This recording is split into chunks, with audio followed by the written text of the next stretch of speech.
শুধু দর্শক বন্ধু, আপনারা দেখছেন একে নিউজ বাংলা, আর এই মুহূর্তে উপস্থিত রয়েছি কলকাতা।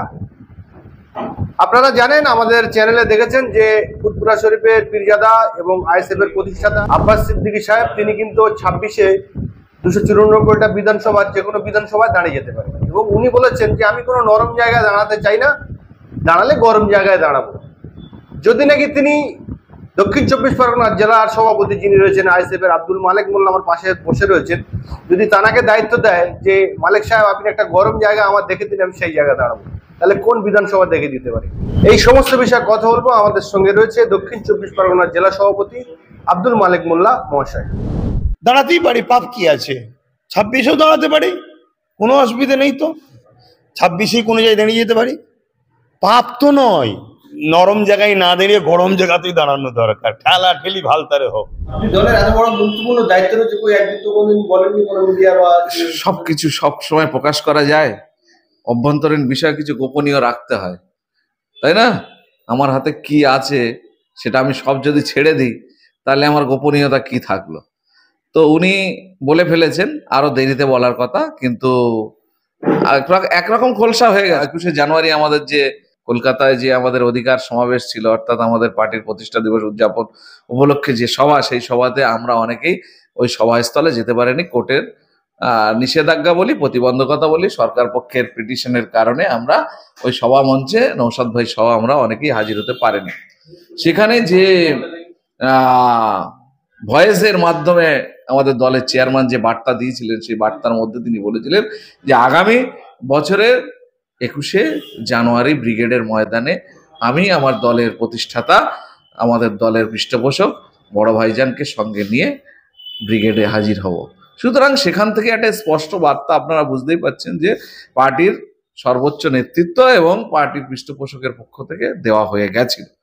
এখন পার্টির বিভিন্ন অ্যাঙ্গেল থেকে প্রশ্ন আসছে, তিনি তার মনের মোটামুটি অভিব্যক্তি প্রকাশ করেছেন। পার্টিতে আলাপ আলোচনা হবে এবং সর্বোচ্চ জায়গায় সিদ্ধান্ত হয়ে গেলে পার্টিতে কার্যকরী হবে।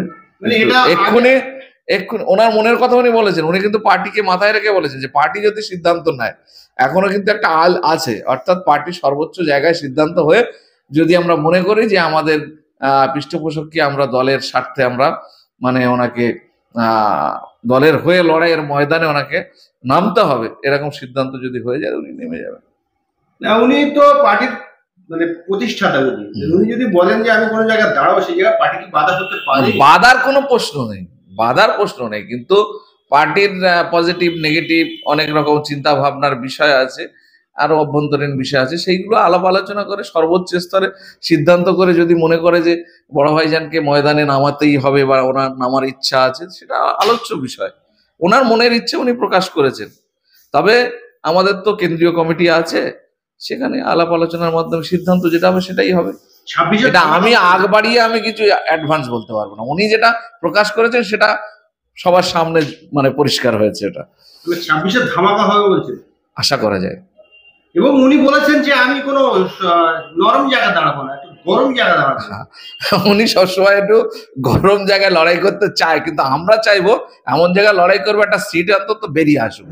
শুধু লড়াই করতে গিয়ে, কাউকে বিট করতে গিয়ে আমরা সেখানে লড়াই করলাম কিন্তু জিততে পারলাম না, কিন্তু অন্য একটা জায়গায়, এটা আমার ব্যক্তিগত মতামত, যে অন্য কোনো জায়গায় লড়াই করলে একটা সহজ করলে আমার একটা সিট আমার চেয়ারম্যানের মতো আর একজন লড়াইয়ের সঙ্গী আমার বিধানসভার মধ্যে পেয়ে যাবে, সেটা আমাদের ক্ষেত্রে বেশি বেনিফিট হবে। সেই কারণে আমার ব্যক্তিগত মতামত, পার্টিতে যদি জানতে চায় আমি বলবো যেখানে জিততে পারবে, এরকম অনেকগুলো জায়গা আছে যেখানে বড় ভাইজান যদি লড়াই করে তাহলে সেখানে জেতা যাবে, তাহলে সেই জায়গা আমি প্রেফার করবো। না, যদি উনি বলেন যে মালেক ভাই দক্ষিণ 24 পরগনা অনেক সিট আছে যেখানে উনি লড়াই করলে জিততে পারেন, কিন্তু এমন কোন একটা মানে লড়াইয়ের ময়দানে খুব একটা মানে কঠিন জায়গা হয়ে গেল, লড়াইয়ের সংশয় থেকে গেল, আমি ব্যক্তিগতভাবে চাইবো না, কারণ আমার একটা সিট জেতা জরুরি। সে জায়গায় একটা কারোর সঙ্গে মানে ব্যক্তিগত বলি আর রাজনৈতিক বলি একটা লড়াই করতে গিয়ে দক্ষিণ 24 পরগনাতে অনেক জায়গা রয়েছে, অনেক বিধানসভাগুলো রয়েছে, সেই জায়গায় ফুরফুরা বলতেও এক প্রকার অন্ধভক্ত তারা।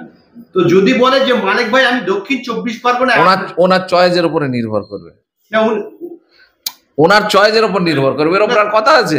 যদি গরম গরম সিট বলেন তাহলে কোন সিটটা হতে পারে? সেটা ওনার চয়েস, আমি বললাম উনি যেটা বাঁচবেন সেটা হবে। আপনারা যে 81টা জায়গায় অবজারভার দিয়েছেন, এক একজন অবজারভারের 2টি করে বিধানসভার দায়িত্ব দেওয়া হয়েছে, এমনটা কেন? অবজারভার মানে হচ্ছে গিয়ে আপনারা ব্যাখ্যাটা ভুল করছেন। অবজারভার মানে হচ্ছে আমাদের সঙ্গে প্রচুর লোক এসছে, অনেকটা জায়গায় আমরা মানে পৌঁছাতে পেরেছি, কিন্তু সংগঠন গোছানোর ক্ষেত্রে আমাদের ঘাটতি থেকে যাচ্ছে। সেই ঘাটতি পূরণ করার জন্য, সংগঠন গোছানোর জন্য এক একজনকে কোথাও 2 জায়গায় দায়িত্ব দেওয়া আছে, কোথাও 1 জায়গায় দায়িত্ব দিয়েছে। কমিটিগুলো সাজিয়ে সংগঠনটাকে মানে গুছিয়ে আনতে হবে, এই দায়িত্ব দেওয়া হয়েছে অবজারভারদের। না না না না না না না না, এটা এটা ভুল ধারণা। যারা বলছে তারা জানে না। ও দক্ষতার ব্যাপার আছে, লোক খোঁজা আমাদের বলছে প্রচুর লোক আছে, আমাদের নেতৃত্বের অভাব আছে। অর্থাৎ আমরা এই এত শর্ট টাইমে এত নেতৃত্ব গড়ে তোলা সম্ভব নয়।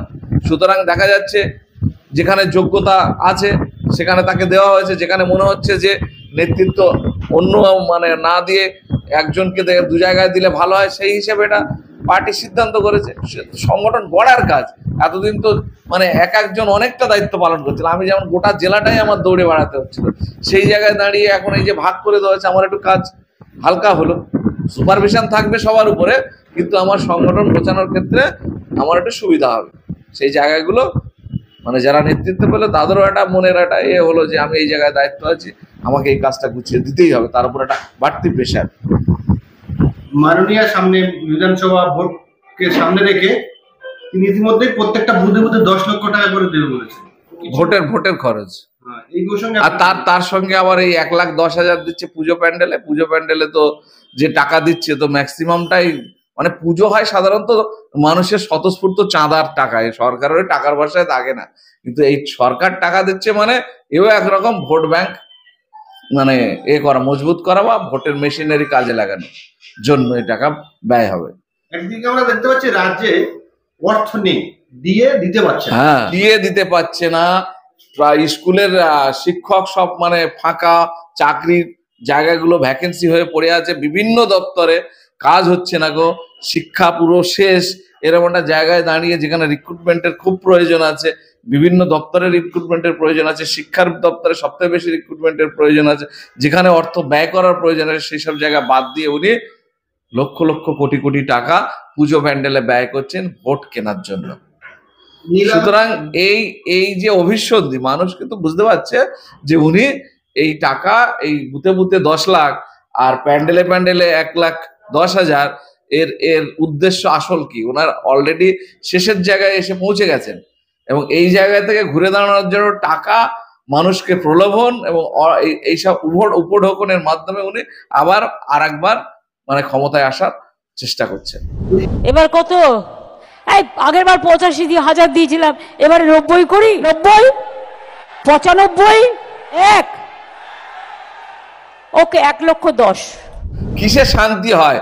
ভোটাররা কিভাবে শান্তি হবে, পুজো প্যান্ডেল পুজো কমিটিগুলো কিভাবে সন্তুষ্ট হবে, হয়ে ওনার হয়ে ভোট ক্যাপচার করবে, সেই সন্তুষ্টির জন্য উনি এইভাবে ঘোষণা করেছেন মাছ বাজারের মতো করে। তাহলে তো তিনি 8 ঘাট বেঁধেছে। একদম, একদম। 10 লাখ, হ্যাঁ, 1,10,000 টাকা আপনার প্যান্ডেলে দিলে আপনারা ফালতু বেড়ার ভোটের লড়াই কি অর্থই অনর্থের বল। এই অর্থ নিয়েই দেখবেন গন্ডগোল হবে, নিজেদের মধ্যে মারামারি কাটাকাটি খুনোখুনি হবে। সাধারণ মানুষ এই অর্থের ভাগ খুব বেশি পাবে না। অর্থাৎ ভোটটা করে সাধারণ মানুষ ওনাদের বুঝিয়ে দেবে যে টাকা কোথায় দিচ্ছে আর কাদের প্রকৃত প্রাপ্য, কাদের হক মেরে কাদের দিচ্ছে।